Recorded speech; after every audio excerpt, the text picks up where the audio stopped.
Existem dados mais recentes, saíram os dados em junho do ano passado, da OIT, que mostram que no mundo inteiro existem cerca de 20 milhões de pessoas que são vítimas de trabalhos forçados. Porquê é que eu estou a mostrar dados mais antigos? Porque estes dados de 2006 mostram a relação direta entre o trabalho forçado e o tráfico, e os dados mais recentes ainda não demonstram essa relação. Aqui vocês podem ver que do número de pessoas do trabalho forçado, que está aqui um universo de 12 milhões de pessoas,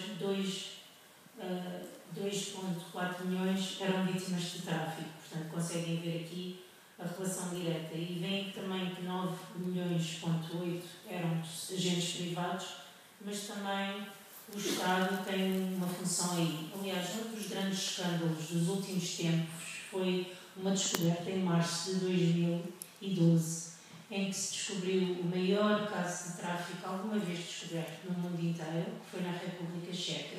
Descobriram-se 4.000 vítimas de tráfico no mesmo local e estavam a trabalhar com o Estado, a fazer limpeza de floresta. Portanto, é realmente uma situação em que os exploradores são múltiplos e realmente uma situação complicada. Vocês podem ver também que há tráfico em todas as partes do mundo. Aliás, agora voltando à situação, outra vez dos dados, tem aqui os dados mais antigos, mas voltando outra vez aos dados mais recentes, os dados mais recentes da OIT referem que haverá pelo menos 800.000 vítimas na Europa de trabalho forçado relacionado com o tráfico, aqui na Europa. Portanto, estamos a falar de situações realmente com uma gravidade extrema. Porquê que há tráfico? Há tráfico por muitos motivos. Portanto, tem a ver com muitas questões que nós já sabemos que estão ligadas a questões de desenvolvimento, que têm a ver com a pobreza, com a discriminação, com o desemprego, com a corrupção, com os conflitos, com o crime. Tem, inclusive, a ver com uma certa aceitação cultural da prática. Há sítios onde as pessoas sabem que as pessoas vão ser traficadas, mas já consideram que isso é natural. Tem ligado a práticas de repagamento de dívidas, mas também aqui um outro fator que eu vos queria dizer, é que o tráfico foi-se modificando ao longo dos tempos. E, na verdade, embora ainda seja muito uma questão ligada a estas causas que eu vos aqui mostro, também hoje em dia há outros fatores que também levam os traficantes a procurarem outras pessoas. Sabendo que há pessoas em todo o lado que eles podem traficar, às vezes as vítimas não são assim. Às vezes as vítimas não são pobres, às vezes as vítimas não são de países em vias de desenvolvimento, às vezes as vítimas não são pouco instruídas. Às vezes as vítimas são pessoas com licenciaturas, às vezes as vítimas são pessoas da classe média. Isto varia porque exatamente os traficantes aproveitam todas as oportunidades que têm para conseguir traficar pessoas. E inclusive aproveitam o facto de muitas vezes em países como Portugal estarmos menos atentos aos riscos que corremos como vítimas de tráfico do que, por exemplo, nas Filipinas. E, portanto, isso também existe. De qualquer maneira, a perda de competitividade das empresas também leva a isto. Eu devo dizer, um fator sempre chocante quando eu digo isto, e não quero que vocês deixem de comer chocolate por causa disso, mas quando comem chocolate há para aí 90% de possibilidade de estarem a comer um chocolate feito com o trabalho de uma pessoa traficada. E isto deve-se por um motivo muito simples, que foi quando deixou de ser regulado da maneira que era, tentou-se baixar drasticamente o valor do chocolate, e se vocês virem uma barra de chocolate custa pouquíssimo dinheiro, €1 ou menos. E a verdade é que custa imenso trabalho fazer uma barra de chocolate. Apanhar o cacau é um trabalho intensivo, duríssimo. Processá-lo, fazer tudo isso, é muito difícil conseguir fazer chocolate por menos de €1. Então como é que se faz? Utilizando trabalho escravo, aprisionando as pessoas. Agora, infelizmente, a maneira mais correta também não é fazer boicote, porque o boicote agrava as situações das pessoas. Há maneiras de conseguir fazer isso, que é procurar marcas que já garantem que são feitas sem trabalho escravo, e há quem o faça. Mas realmente são estes fatores que também despoletam essas situações. Sempre que há crises económicas, as situações de tráfico são agravadas. Reduções desesperadas de custos. E depois há um fator muito interessante, que é os estereótipos ligados às nacionalidades e aos grupos culturais, e eu sei que a comunidade já lidou com este, que é assim, no estudo que fizemos sobre Portugal, que eu já vos vou mostrar aqui 2 ou 3 dados, nós descobrimos claramente que os traficantes traziam para Portugal mulheres brasileiras, por exemplo, para fazer exploração sexual, e traziam homens búlgaros ou homens tailandeses para fazer exploração laboral. Porquê? Porque o estereótipo é que as mulheres brasileiras são boas para exploração sexual e os homens búlgaros e os homens tailandeses são bons para exploração laboral. Se eu for à Inglaterra, eles vão buscar mulheres à Lituânia. Os estereótipos variam e os traficantes seguem o mercado, conforme o estereótipo que eles vão trazendo as vítimas.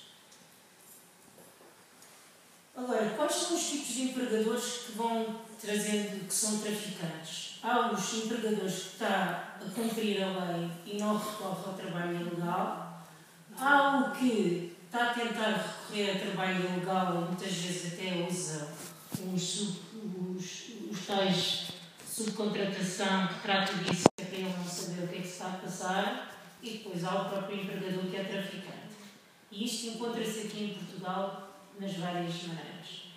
Uma das coisas que as empresas têm que saber é que não podem fingir que não sabem do assunto só porque têm um subcontratante. Quer dizer, isto não é assim. Eu não sei o que está a passar. Isso assim facilita muito o trabalho, não saber o que é que está a fornecedor a fazer ou o que é que está a fazer o diretor de recursos humanos. Há tráfico em todos os setores, infelizmente. Agora, está provado que há mais tráfico em alguns setores. Quais são? Os que têm grande rotação de pessoal, os que são pouco regulados e que são muito trabalho intensivos. E então há uns que são especialmente propensos para isso. A agricultura, o trabalho doméstico, a construção, as minas, a manufatura, claro, a prostituição, o turismo, a restauração, são especialmente propensos a que haja tráfico. E isso leva a que as trabalhadoras domésticas sejam especialmente propensas para este tipo de exploração. Porquê? Este tráfico é um bocadinho diferente do outro tráfico. Eu queria-vos explicar uma diferença, que é o seguinte. O tráfico faz maioritariamente por um motivo. Dar muito dinheiro, mas mesmo muito dinheiro. O tráfico de pessoas está a par do tráfico de droga e do tráfico de armas como os 3 crimes que mais dinheiro dão no mundo. Eles vão alternando em posições. Às vezes é o tráfico de droga que está em primeiro lugar, às vezes é o tráfico de armas, é o tráfico de pessoas. As pessoas são compradas por valores tão irrisórios como 40 euros e são vendidas por 40 mil. Portanto, dá muito dinheiro. Agora, no tráfico de servidão doméstica entram outros fatores. Normalmente não é a questão do dinheiro que é mais preponderante. Tem a ver com outros fatores mais psicológicos, de posse, dominação, de querer tratar as pessoas como objetos, como posses. E, claro, como muitas vezes está no setor informal, está em casa das pessoas, está escondido, é especialmente difícil de fazer. E envolve pessoas insuspeitas, como já vamos ver. O que é que normalmente se faz para manter as pessoas nesta servidão doméstica? Muitos espancamentos, infelizmente, violação sexual, aprisionamento, agrilhamento. Encontraram-se imensas pessoas que eram agrilhadas todos os dias. A negação de comida, normalmente só comem restos. O isolamento, o desconhecimento da língua. Já se encontraram vítimas de 10, 15 anos a viver num país em que não sabem nem sequer uma palavra. Às vezes nem sequer sabem em que país estão. O desconhecimento total da lei. Depois, há uma coisa que os traficantes fazem com muito sucesso, que é utilizar a moral e a ética das pessoas contra elas. Que é, dizem-lhes, vocês custaram 30 mil euros a trazer para aqui, portanto agora têm que repagar isso. E a pessoa fica a trabalhar e às vezes não foge a tentar pagar de volta o valor que deve. E claro, a ameaça de deportação, normalmente as pessoas não têm vistos de trabalho, e a retirada dos documentos de identificação e viagem. Estas são só as mais frequentes. A maior parte das pessoas que estão em servidão doméstica são governantes, empregadas de limpeza, amas, au pair ou noivas por encomenda, que também existem muitas que vêm e que são colocadas em servidão doméstica. São especialmente mulheres, se bem que também existem homens, e muitas vêm voluntariamente. Algumas, aliás, vêm com o consentimento da família, porque a família é-lhes dito por estas pessoas de que elas vão receber ou boas condições de trabalho ou que vão até ter oportunidades de educação. E depois, quando elas chegam, claro que não vão ter nada disso. Eu trago-vos aqui um relato que é um caso muito atípico, mas eu queria-vos mostrar porque é que ele é atípico, porque ele até correu relativamente rápido e acabou bem. Mas eu queria-vos mostrar um bocadinho o que é que acontecia. Esta rapariga, a Ina, todos os dias tinha que acordar às 6 da manhã. Tinha que comer os restos da família, dormia no chão da casa de banho, era o sítio que ela queria dormir, e ela tinha vindo lá de Madagascar com a promessa de que ia trabalhar em casa da família e que ia receber dinheiro suficiente para mandar de volta à família. O que aconteceu é, claro, o que ela recebia diariamente era espancamentos e ameaças e teve 2 anos de prisioneira ali. O que é que aconteceu? Ela vivia ao lado de uma senhora que havia diariamente e começou a notar que a sua linguagem corporal era muito estranha. E ela estava forçada pelo empregador a só dizer 4 palavras. Sim, obrigado, olá e adeus. Ela não podia dizer mais nenhuma palavra a não ser estas 4 palavras. A senhora achou isso estranho 1 mês, achou isso estranho 2 meses, achou isso estranho 3 meses. Ao fim de 3 meses, ao ouvir sempre 4 palavras da parte da rapariga e tendo ouvido falar em casos de tráfico de seres humanos e servidão doméstica, ela denunciou o caso à polícia e a Ina foi resgatada. Porquê é que o caso é bastante atípico? Porque os empregadores foram presos no início, mas depois receberam só uma pena suspensa de 6 meses, com uma multa de 4.500 euros. Mas mesmo assim isso é um caso atípico, porque a maior parte das pessoas nunca sequer é processado pelo crime. E, portanto, ela teve apenas, eu digo apenas 2 anos. Porquê que eu digo apenas? Quando eu fui a Genebra fazer a investigação, quando eu estava lá, entrou uma pessoa aos gritos dentro da ONG onde eu estava a dizer: descobriram mais uma pessoa em servidão doméstica. E a pessoa disse: quantos anos é que esta teve? E esta rapariga teve 30 anos em servidão doméstica. 30 anos, então desde que idade? Desde os 8 anos. Então ela tinha 38 anos e tinha estado desde os 8 anos em servidão doméstica. Portanto, às vezes são períodos elevadíssimos que as pessoas estão. E porquê? Porque agora vamos às pessoas insuspeitas. Muita da servidão doméstica deste mundo é feita pelas pessoas insuspeitas, que inclui os diplomatas. Portanto, em Genebra, em Bruxelas, há um número alarmante de casos de servidão doméstica feita por diplomatas. Portanto, pessoas com educação superior, posses e com uma série de situações que fariam crer que seriam pessoas de bem. Estas pessoas trabalham em embaixadas ou casa de funcionários que têm imunidade diplomática e em que muitas vezes a polícia não tem possibilidade de entrar. Isto quer dizer também que muitas vezes a questão dos vistos destes trabalhadores está ligada ao empregador e se eles mudarem de empregador ficam em situação irregular no país.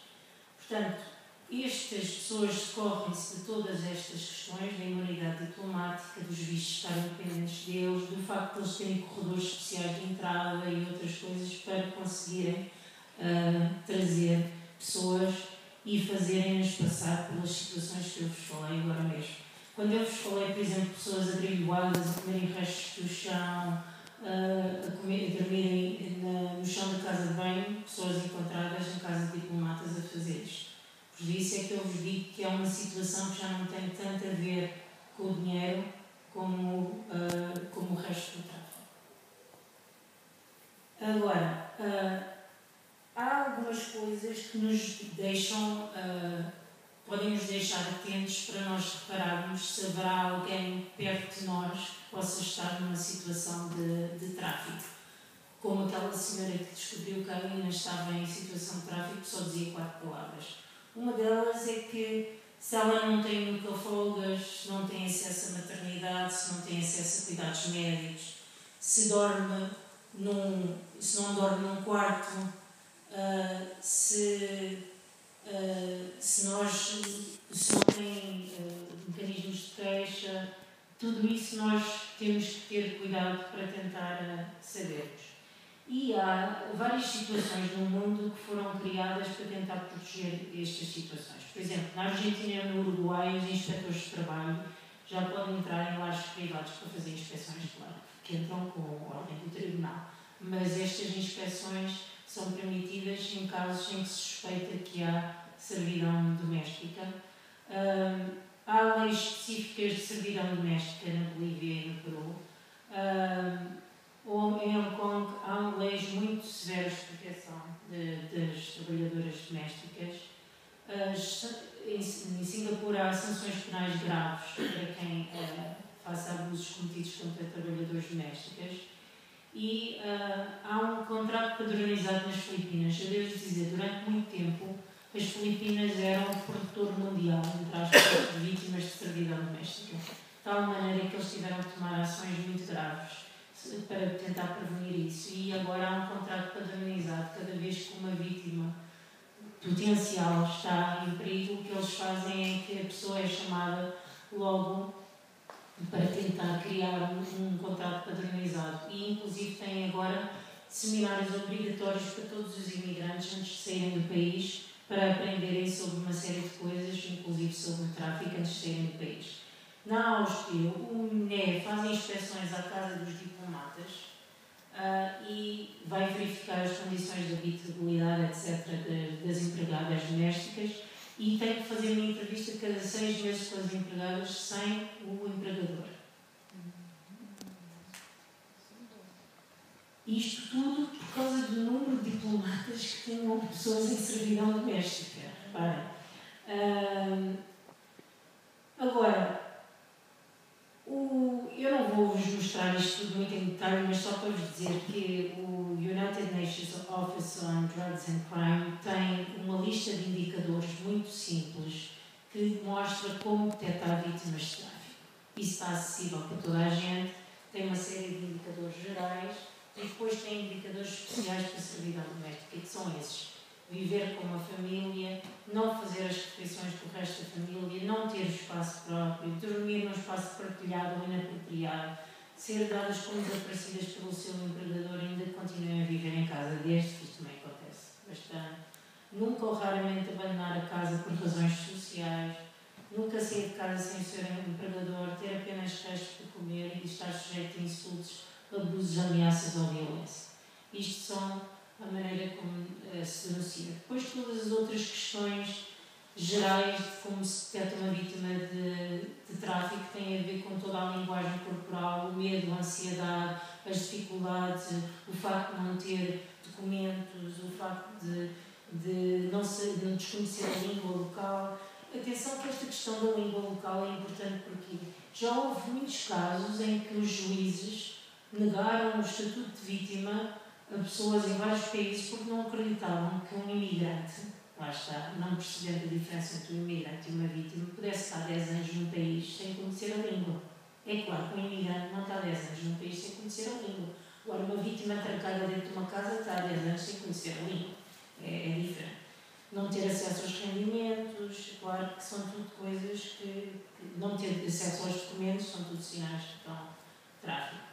É claro que uma das coisas importantes em termos de soluções é que haja, que seja um crime. Felizmente aqui em Portugal já é um crime específico desde 2007, já era criminalizado de outras maneiras, mas é um crime desde 2007, que haja cooperação policial e judicial, que haja convenções, que todas as vítimas tenham todo o apoio necessário, que sejam feitas cooperação com os países de origem, que se combata as causas também, que se emenda a Convenção de Viena para retirar a imunidade diplomática. Devo dizer já agora que quem trabalha muito a sério nesta área chega a esperar 20 anos para que a imunidade diplomática saia, porque há de haver uma altura em que as pessoas não têm imunidade diplomática. Claro que reconhecer o trabalho doméstico como um trabalho regulamental, fiscalizá-lo e garantir os direitos das pessoas. É claro que aqui os pontos de ação também importantes são sempre a ratificação e implementação das convenções da OIT sobre trabalho forçado e trabalho digno para os trabalhadores domésticos, que inclui a 189, que aqui estamos a falar, e tudo o que é trabalhos dos sindicatos para desenvolver políticas contra a exploração laboral são muito importantes, os trabalhos dos sindicatos. Neste trabalho do tráfico foi um trabalho que fizemos bastante, foi trabalhar com os sindicatos, eles têm um trabalho importantíssimo, não só a garantir os direitos, mas também, por exemplo, a detectar vítimas de tráfico, trabalho concertado em todos os setores e campanhas de informação. Estão a ver toda aquela lista de indicadores que eu vos disse, isto tem que ser espalhado às pessoas, para as pessoas tentarem ajudar a detectar as vítimas. Isto já é um crime escondido o suficiente, se as pessoas não estiverem atentas, é muito difícil descobrir. Queria-vos dizer também que em maio deste ano nós publicamos este estudo que está aqui o link, onde é que podem encontrá-lo.